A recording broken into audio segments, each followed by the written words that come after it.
En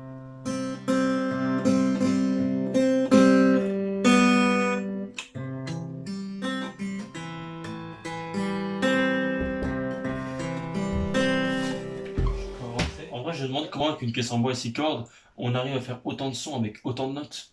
Hmm. Je crois pouvoir répondre à ta question, mais j'ai besoin de ma coéquipière. Ok. Valentine! Un quoi? Un sujet sur la musique? J'arrive tout de suite. Allez Marcel, on y va.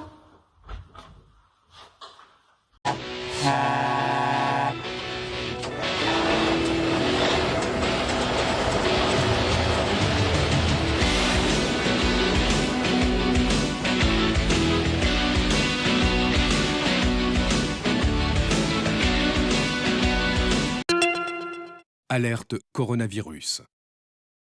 Pour vous protéger et protéger les autres, restez chez vous. Tout déplacement est interdit. Commençons. Par contre, je te laisse commencer par l'histoire car c'est pas trop mon truc. Pas de problème Carla. Depuis toujours l'homme fait de la musique, que ce soit avec sa voix, les objets qu'il trouve ou avec les instruments. Au Moyen-Âge, il y a une grande diversité parmi les instruments. On décide donc de les classer par famille. Il y a la famille des instruments à cordes, ce à quoi nous allons nous intéresser aujourd'hui. La famille des instruments à vent, comme les flûtes, ceux à percussion, comme les tambours, et les instruments électroniques. Donc aujourd'hui, nous prendrons l'exemple de la guitare. Valentine, tu peux me rendre ma guitare s'il te plaît? Tiens, Merci. Donc d'où vient le son? Commençons d'abord par présenter vite fait la guitare. Donc, la guitare, 6 cordes. Ici c'est la tête, les mécaniques. Ici tout ça c'est la caisse, la table harmonique, la rosace, le chevalet, le sillet. Ça ce sont les frettes.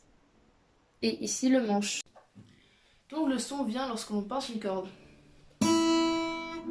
Autrement dit, c'est grâce à la vibration de la corde qu'on arrive à émettre un son. Les cordes sont attachées aux deux extrémités, à la tête et au chevalet. Et donc lorsque l'on pince une corde, les vibrations se propagent d'un point A à un point B avant de repartir dans l'autre sens. Et cette propagation, c'est une onde sinusoïdale. Elle va se réfléchir et créer une autre onde dans l'autre sens. Et lorsque les deux vont se rencontrer, la somme fera une onde stationnaire. Donc l'onde stationnaire, ça va décrire le mouvement de notre corde. À l'œil nu, on va voir un mouvement de va-et-vient, mais au ralenti, ça donne plutôt ceci.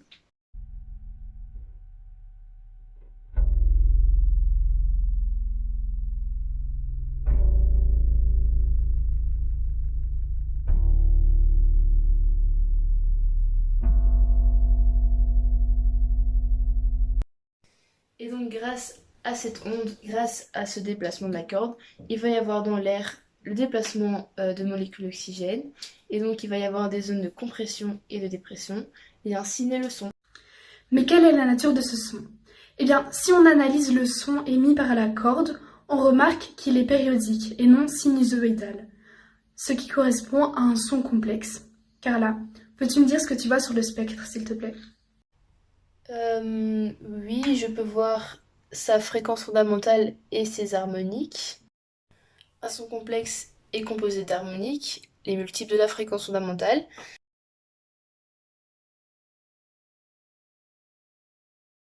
Donc la fréquence fondamentale, elle, va donner la hauteur du son, donc la nature de la note qui est jouée, tandis que les harmoniques vont faire la richesse du timbre. Eh oui, c'est bien le timbre que nous percevons et non la fréquence fondamentale qui, elle, sert à fixer la hauteur du son. Mais le musicien, comment fait-il pour jouer plusieurs notes? Eh bien, c'est en agissant sur trois facteurs: la longueur de la corde, la tension de la corde et la circonférence de la corde, c'est-à-dire sa masse linéique. Carla, je te laisse tester.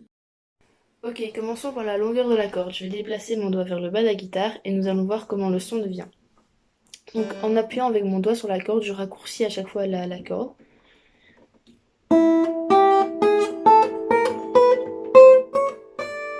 Donc ici on voit que le son est plus aigu, donc la fréquence augmente quand la longueur de la corde diminue. Donc maintenant on va faire varier la tension grâce aux mécaniques. Prenons toujours l'exemple de la corde du mi aigu. Donc on va essayer. Je vais tendre la corde de plus en plus.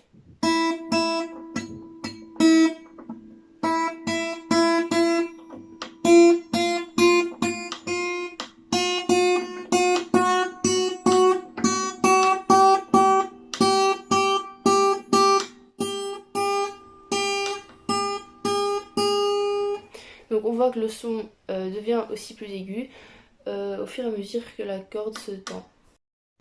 Et en dernier, la masse linéique. Donc on remarque que sur la guitare, les cordes vont du plus épais au plus fin. Donc si je les joue à vide, plus ma corde sera fine et plus ma fréquence sera élevée. C'est donc en modifiant l'un ou plusieurs de ces facteurs que le musicien arrive à jouer plusieurs notes. Et voilà, c'est terminé. Mais attends Valentine, ce n'est pas fini. L'émission de notre son n'est pas encore complète. Une fois que les vibrateurs, c'est-à-dire la corde, rentre en vibration et transmet ses vibrations à l'air, le son est peu audible car il n'est pas capable de faire bouger suffisamment les tranches d'air. C'est à ce moment que rentre en jeu la caisse de notre guitare. Et bien sûr, en fait, elle joue le rôle du résonateur, ce qui sert à amplifier le son. Le son est audible.